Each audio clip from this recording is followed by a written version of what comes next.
lot of Texans are facing an affordability crisis. Last session, we slashed your property taxes. But for many Texans, those cuts were wiped out by local taxing authorities that hiked your property taxes even more.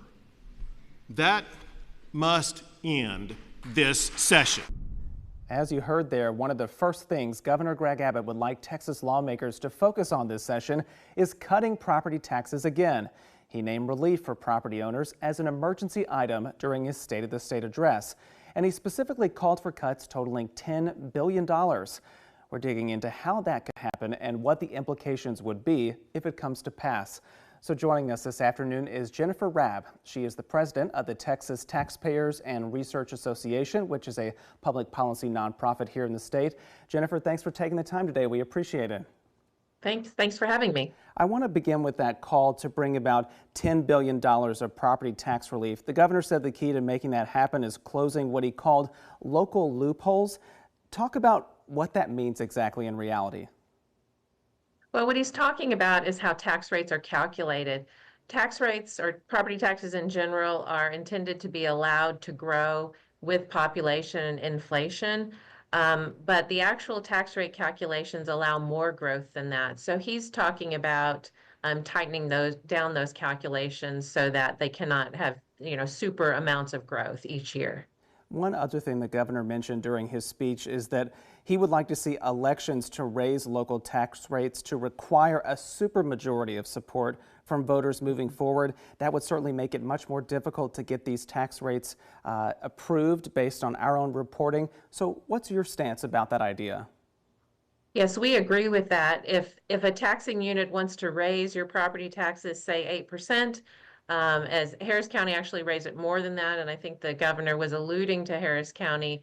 I think a supermajority of voters' approval makes a lot of sense. Also, with every time a taxing unit puts a bond in front of taxpayers to, build a new stadium or build a new whatever, that actually increases property tax rates. And I think a supermajority in that instance also makes sense so that taxpayers can be sure that they're only for the things that they really want. Of course, we'll have to see if any bills are filed specifically to that and how far they go during this session. So we'll turn the page just a little bit now. Sure. If lawmakers ultimately approve the kind of property tax relief that the governor is wanting, it would mean perhaps less revenue going to local governments or school districts or other entities across the state.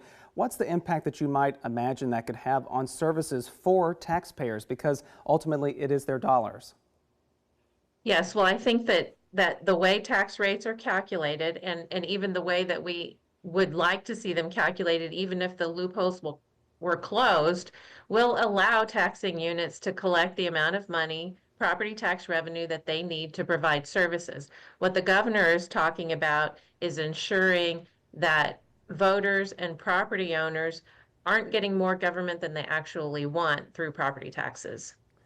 And as we're looking ahead to this session, are there any other types of priorities that you would like to see potentially from the legislature about tax policy? Sure. Well, in property tax in particular, my organization is concerned about the heavy tax burden on businesses. We would like to see the legislature consider an exemption for business personal property. Only businesses pay property tax on personal property, and that means things like equipment, desks and chairs and computers, that sort of thing. Individuals, of course, don't. So we'd like to see the legislature consider an exemption for that to kind of balance out the tax burden, which is right now heavily on business. All right, we will leave our conversation there. But Jennifer Rabb, thanks so much for taking your time and sharing your perspective about this. We appreciate it. You're welcome. Thanks for having me.